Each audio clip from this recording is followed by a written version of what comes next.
Wow. Welcome to Barks and Rec, the podcast where we talk about pet stuff. Pet stuff, all pet stuff. We are the greatest pet show in the world. We are. Now that Facebook is not doing fact checking anymore. We can say anything. We can say whatever we want. So, I'm Rick, one of your co-hosts. I'm Tara, the other co-host. We'll talk more about ourselves later, but today we're going to talk about our first guest. You're our first guest on the show. Yay. Welcome. Thank you very much for being here. Thank you for having me. State your name. I am Felicia Cordray. I am the co-founder of Core K9 Gently Cooked Dog Food. That is awesome. And we met a couple times now, right? We did.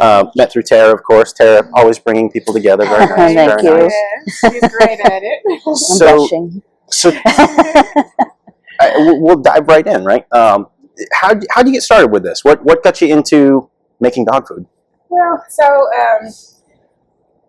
Well, it's kind of a twofold question. We had a Core K9 dog.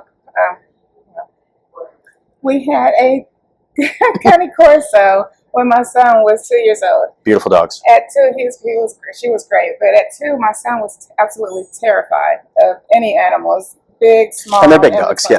Very big. Just a little. So my husband decided that he wasn't going to have a son that was afraid of dogs first, and went and got a puppy, and her name was Duchess. And so Duchess pretty much grew up with my kids, all 3 of them, and they got to be really close, did everything together.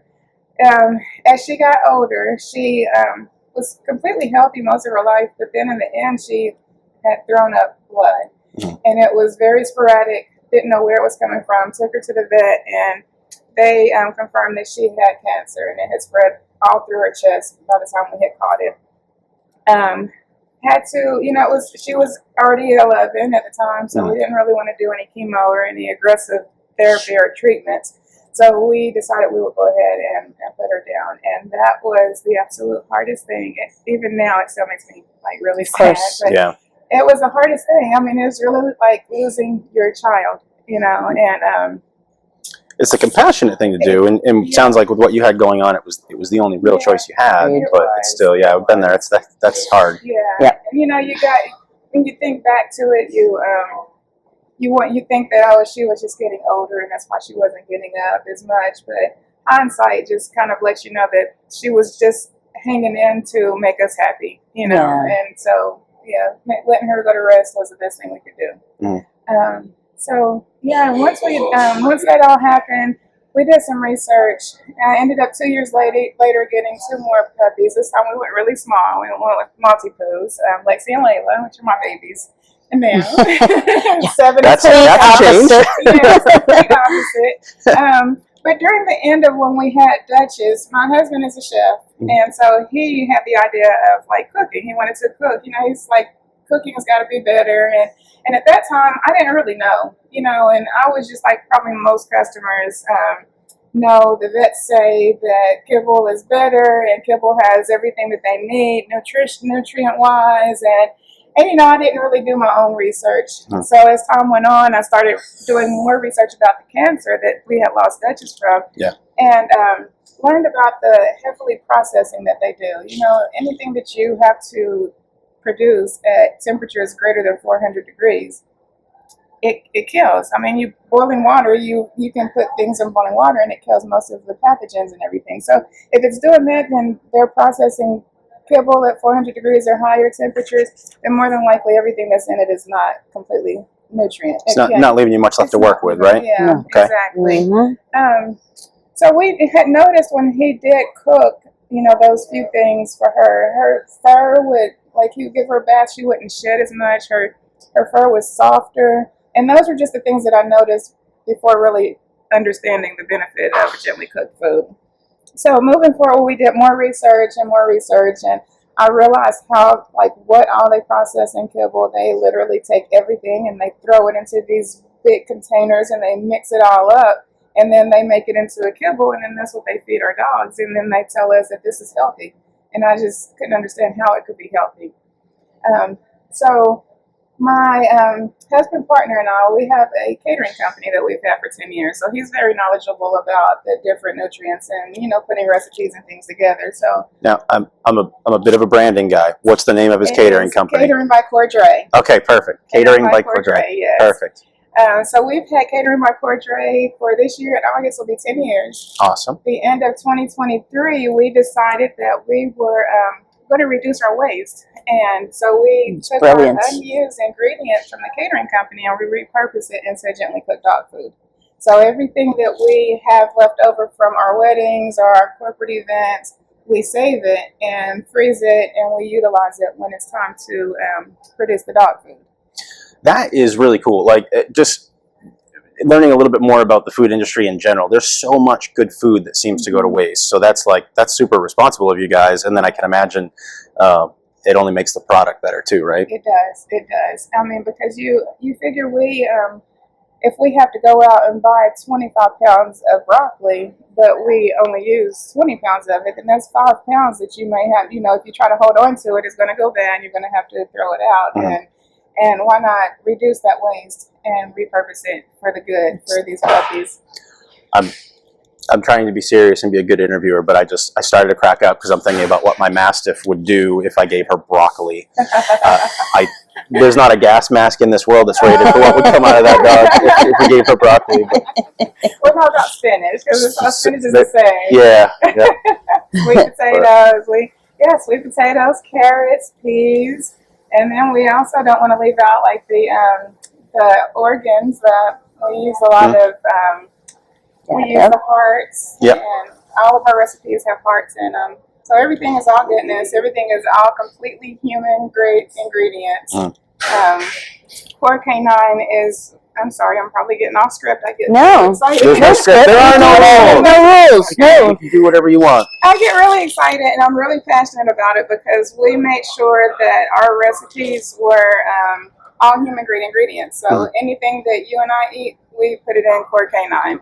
The only exception to it is that with animals, they can't eat most of the same things that we can, with a few exceptions. But their body also needs a little bit more additions of what our bodies require. Sure. And so what we did was we partnered with a vet nutritionist, and he took our recipe and scaled it to match the needs of the canines. So, a lot of people, they cook for their dogs, and that's great. Anything is better than the kibble, the bad kibble. You heard it here. There we go. Hey, guys. There you go. Perfect timing. There you are. Hey. Nice to We'll get them on the other side. That was great. Hi. Oh my goodness. So as we said before, the store is open. We're not editing anything. This is great. Oh, you're good, brother. Oh my god. I will give you this one back. I just want to be in the middle of them. Good puppy. Like on the floor snuggling. They're just adorable. That's everything that I want out of our show right there. I want to talk about dog stuff and have dog guests. I should have got their names. I should have sit them down and just they'll talk. come back. Give them a little bit of Clark. There you go. So, okay, man, I got so excited about the dogs. What was that? So you were talking about the ingredients. You've got a vet nutritionist that's helping out because sometimes there's some extra stuff. And then I think you said, the phrase was, anything is better than kibble? A bold statement, but seems to be one you stand by. Very bold, one that I do stand by. Me of course, there too. are better Me kibbles too. than others. Love it. Yes. Me, I get antsy. Talk about dog food. Yes. So I think that's really cool. Obviously, on the training side of things, I don't always agree with vets, right? There's sometimes vets have things to say about training, and I'm like, yeah, that doesn't really line up with what happens when you actually do it. So I think that you were bold enough to look at, I think most people's reaction is to just trust whatever a doctor tells them. If it's an animal doctor, and there's a place for that. They are subject matter experts on certain things. They're very, very good at. But we also know, and we'll dive into that more another time, but we know that there's some bias with some of the food stuff too. We know that sometimes there's some incentives that are going to some of these folks that when they're recommending out food, it's not necessarily because it's the best option. Exactly. So that you kind of, sounds like you were willing to look past that, or just consider maybe that wasn't true. You did some research on your own, and now here you are putting together this gently cooked food. Can you tell me the difference between when you're doing the gently cooked, that obviously with kibble you said that's cooking everything out. So gently cooked would then mean. So gently cooked is just that it's cooked at really low temperatures. So it's Not exactly raw, because raw is just what it is, raw. Raw. There's no cooking at all, which is, it's actually the closest thing to what our canine. If you think back years and years ago, that's Sure. what they are. That's what they ate in the wild. But now you have a lot of customers or pet parents that get concerned about, like salmonella, and it's a good reason to be worried about it. If you're not very careful, then that is, of course, a very dangerous, thing Right. to come across. So those people that aren't necessarily wanting to take those chances, they can go with a gently cooked. And gently cooked, what that is we cook everything at really low temperatures. So it's cooking it at temperatures around 200 degrees. It's cooking it well enough to where you're getting rid of those bad pathogens, anything that could be harmful to the animals or to their pet parents. And but it's maintaining the nutrients, the nutritional values of the foods, of the proteins, of the vegetables. Right. And then with the vet nutritionist that I was mentioning, what he did was he took our recipes that we had created. We've got the four: the turkey and sweet potato, the chicken and lentil, beef and barley, and the lamb and quinoa. He took that and all of the ingredients that we have with it and made a Vitamix to go with it. And so that's the part that a lot of people that cook at home, they miss out on, is that they're doing very well by cooking for them, but you also need to give them a little bit more to go with it. And so in our recipe, you'll notice that the first few, the list, of course, everybody knows what the ingredient list. The first ingredient is the most prominent. That's what Right. you've got most of in the recipe. Yep. And then as you get to the end, it's a little bit less. But then at the end of ours, we also have the vitamins that go in it. And those are the vitamins that make up the missing nutrients from the protein and the vegetables that you and I Very cool. can. I kind of would like to go back because I don't think some people understand the importance, or some people really want the importance of what you did by having a true vet nutritionist on your product, because it's rare. Yeah. They're very rare and hard to find, and for you to be able to do that and put that stamp of approval on there is not everybody has that. Yeah. And I think that's super important to stress to everybody that Yeah. that's vets will fall. I don't say fall for that. They will accept that if you have that stamp of approval. And so I think that might be your once your name is really getting out there. So it's it was really important to me to, I just always want to do the right thing. It's, I feel like as long as you do the right thing by everybody, then the outcome is always going to be favorable. And so I wanted to make sure that not only when I was, wanted to create this brand, I wanted to create it the right way. And the right way was to include experts that know more than I know. Because, of course, I can't know everything. None of us can know everything. Right. And that's when you expand your team and you include those people that can make up for where you're lacking. Yeah. And with doing that, bringing him on board, he was able to bring all of the knowledge, the years of experience he has, and just brought it all together. I learned so much from him. We talk about the vets. One of the questions that I had for him, because I actually took my pets to get their annual exam, and I took I took the food with me, and I took all the nutritional information that I have that I can provide to anybody that asks about it. And I asked her to look at it and let me know what she thought, because she told me every year that my dogs are completely healthy, everything is like where it's supposed to be, and I'm doing such a great job with them. So when I asked her to look at my ingredients, she's like, well, yeah, this, it looks good to me, but it looks good to me if that's what you're wanting to feed. And so I went back to him and I said, James, why is it that the vet is so nonchalant about this cooked food? And he explained to me that what happens is when it's just education. So when they go to school, they go and they receive their undergraduate level degree. Yeah.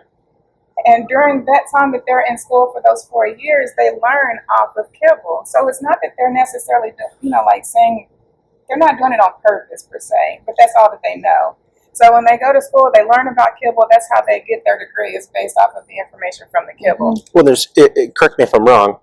You may know a little bit about this. I have a lot to say, but there's some of these well-known large brands that make kibble, they're actually sponsoring these veterinary schools, Absolutely. right? Yeah, And that's exactly. great that they do that. But I'm a firm believer that people don't just do stuff for the sake of doing it. There's always a reason. There's always I'm a kind of becoming a marketing guy in that sort of way, so I get that. I don't fault them for that, but you have to kind of look at, why is this money going there, and is it influencing opinions? How could it not be?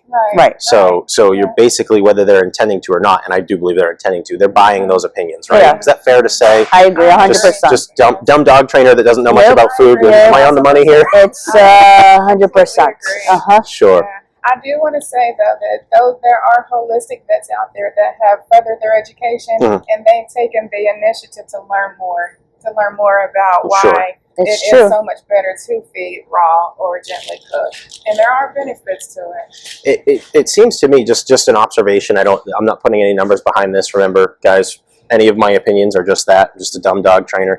But it seems like the number of dogs that are getting cancer it's rampant. I mean, that's the last dog that was mine. I lost to cancer when he was a Mastiff, so he was 7 years old, which is old for a Mastiff, but it was still not enough time.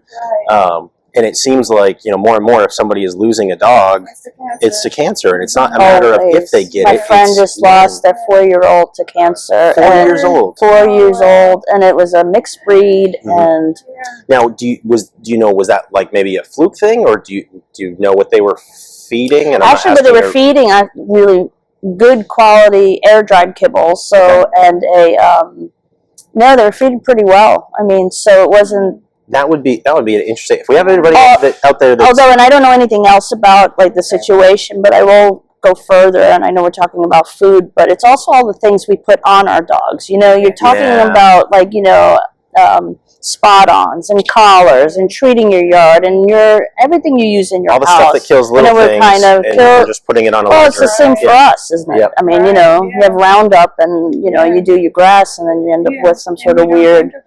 So something smaller than us, of course, that could be part of it too. But I will be the first some one. holistic options for that. I am I'm big on the food. I mean, honestly, it makes such a big difference in all of it. It all works together because like everything, it starts from the inside and Absolutely. then outwards, and then of course it's the food going in, but it's also those other things that play a huge role in it. I think it would be interesting, a nice little research project. When we become truly the largest we're going to be the podcast. face of we'll have to get somebody out there in the research field that looks at this, and because my hot take on that would be, as you remove some of those carcinogens and things like that, and you fuel the body with healthy vitamins, that you're going to see these dogs last longer. Right. There's I can't remember. It was not too long ago, maybe a little over a year ago, and I forgot which country the dog was, but it was the puppy. I'm calling them all puppies, but the dog was 32 years old. That's right. I saw that too. Yes, I did. Yep. Can't remember anything else about it. But Sorry, and because it blew my mind. But if you think back, like when I was younger and grew up, I grew up in the country with my grandparents, and we had dogs. They were outside dogs, but they lived forever, and there was no kibble. My grandmother, whatever we ate, she gave it to the scraps to the dog. And when people tell me like they're going to be like, well, in my day we used to feed scraps. I'm like, well, that's great. It's so much better than the burnt pieces that you're giving. Yeah. That's why. Yep. So, and I'll probably, when we post this video, we'll make sure it's all in writing too. But your social media stuff, where people can follow, can people order from you online, or where are they getting their food? Let me start with that. So, of course, here at Pet in the City. Hey, come on in. At Pet in the City. I was so fortunate to meet Tara. I know. And I was on my way to my son's football game, but luckily I had a chance to meet you. And I didn't meet you. My husband met you, and the team that was. I fell in love. And I with kept everything. coming here, and it was really funny because I came twice and I missed you, and I was like, well, maybe I'm just not gonna. And then something told me to come back one more time, and I did, and we've been ever since. It's been great, and she's been a wonder with poor K9 and thank you. passing us along. So I appreciate that. Yeah, sure. But we are also selling in. Now we are in Berrybrook Farm Natural in Delworth area. very natural foods. I'm sorry. Of course, your Pet in the City, Earthwise Pets in Matthews and in Simpsonville, and Earthwise Pets is also opening another location in Raleigh, and we will be featured in their store at their grand opening. That's awesome. And McCoy's Feed and Supply and Wolf and Hoof in Midhill. That's a lot of good growth in just a short period of time, huh? It is. So, since working with these small stores, I've really changed my business plans a lot. You know, of course, starting out, you know, you want to go into like the Hollywood Feeds and the Pet Smarts and the Petcos, and then I kind of realized now. You're smiling, but you're like, no. No, it's not really. It's not with our core values. Yeah. And being with the local small-owned business owners, it just feels like home. Yeah, that's very cool. Very cool. All right, your social media handles so that people can follow you. It is Core Canine on Instagram and Facebook. COREK.9. All right, and we'll link those, of course, so that everybody can follow. Thank you. Always love to see what we can do to boost people's social media, helps get the signal out, all that. Thank you. And also the website. We also do sell online. Oh, perfect. If you want to order online, it's www.corek-9.com. Perfect. Did we miss anything? I think you did well. You were so said easy everything. to We didn't have to interview. ask a question. I mean, I was just excited about the we have vet part. a list. We have a list, Thank and you. she went through it and actually hit most of it. It's very natural. Makes me feel good. Absolutely, Like, yeah, I did my job. right. Just got you started. Yeah. Well, awesome. So, I know we talked a little bit about maybe being able to come out. Obviously, this format for the show is going to be both video and audio. So Okay. the audio will just when we get to there, we'll narrate for folks. But as far as video purposes, we talked about actually being. Are we still recording? Yeah. Awesome. Yes. No. We'll keep running. We talked about actually being able to come out to your shop and see Watch you cook. make it and help you Yeah. if you let us. Yeah. That'd be fun. I'll go all in. I would love to. Awesome. I would love to have you guys come and watch too. It's a really amazing process. You know. Notice how she shut me down on that immediately. She was like, "You can watch. Put your hands in your pocket." I get it. I might be looking over your shoulder to make sure everything's That's fair. right. Quality That's is all right. important. I'm not allowed to load the dishwasher anymore. So. I do. I welcome people to come though. I love to see everyone's reaction. You know. 'Cause Yeah. It's amazing to see how everything is put together, and you know how the team. I pride myself on the fact that we are growing, so we do use a lot of big machines and stuff to make sure everything's mixed right and put together right. But at the end of everything, we by hand make sure that everything is completely mixed. And then So we set of eyes, set of bag hands it. on it, Yeah, quality make sure- assurance. That's cool. Yeah, look at every single bag. We label it. We put the expiration dates on it to make sure that everything is correct, and roll it out by hand, and then we put it in our walk-in freezer, and it freezes, and then it's ready to be Just in delivered. case you can't see it from there. Yes. Oh yeah, show it. And I do have to folks. tell you, oh look, it's little. Yes. I do have to show you, and I'm going to come up there. I'm going to tell you the difference between this food and, let's say, Nom Nom, Farmer's Dog. Yes. What's the other ones? What don't you see there? You don't see any rice and No, right. loaded with fillers or anything. This is No. just pure food and things that the dog actually needs, and you're not paying for things they don't. So this is why I love it too. So many reasons, but Yeah. that is a big. One of the things I also love about our packaging too, we went through a couple of different packaging packages when we first started out, and of course we stuck with the vacuum seal because it does hold in the freshness. Yeah. But in the beginning, our packages, like most of them, you have to cut them open or you tear them open, and then you have to take everything from the package and either put it in another container so that you can put it back in the refrigerator, Right, keep it or put fresh. it in another Ziploc bag or something. So we went with a bag that is resealable. So you tear it open once it's thawed out, and then you can open it, you can scoop out the measurement that you need, and then you just seal it back, and it holds in the freshness That's for cool. up to 7 days. I've had some folks give us some other fresh food stuff that I've used just as toppers here and there. And did see some cool results out of it. But yeah, that was always my complaint is once the bag's open, it's like Yeah, it's tough to either reseal it's- or you got to burn it all up at once, which Yes, with yeah. bigger portions is not not good either. So Yes. And I would like to say that, just again, anybody out there that is thinking about going with a gently cooked, I mean, do it. Even if, I understand like sometimes people have larger dogs and it may be more costly. And even if you do have to use a kibble, you can still use it as a topper. You can do half and half. Mm-hmm.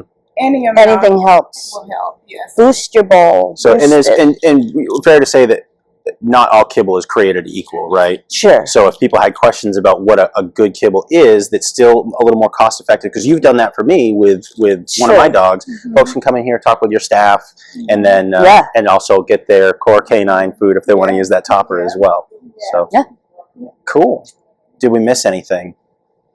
That was actually what you just said was what was going to be my closer question. So yep, this is super easy. Yeah, you're pretty good at this, huh? So, well, cool. Well, thank you so much. And yeah, absolutely. We'll have to get that on the schedule so we can come out and do a little kitchen tour and see how you do what you do. Yeah, it'll be very fun. Give y'all some lunch at the same time. So There you go. Perfect. I dig it. Thank you. Definitely like to eat. Well, that kind of wraps us up on this first episode of Barks and Rec. Thanks for joining us. We're still figuring this out. I love that we were talking about having dogs just kind of dive on us. And I did it. They're two awesome dogs. That was great. So, well, thank you guys for having me. I really absolutely. appreciate Thank you it. so much. Very excited to get your messaging out there and get dogs eating some better food. Awesome. So, thank you. Thanks so much.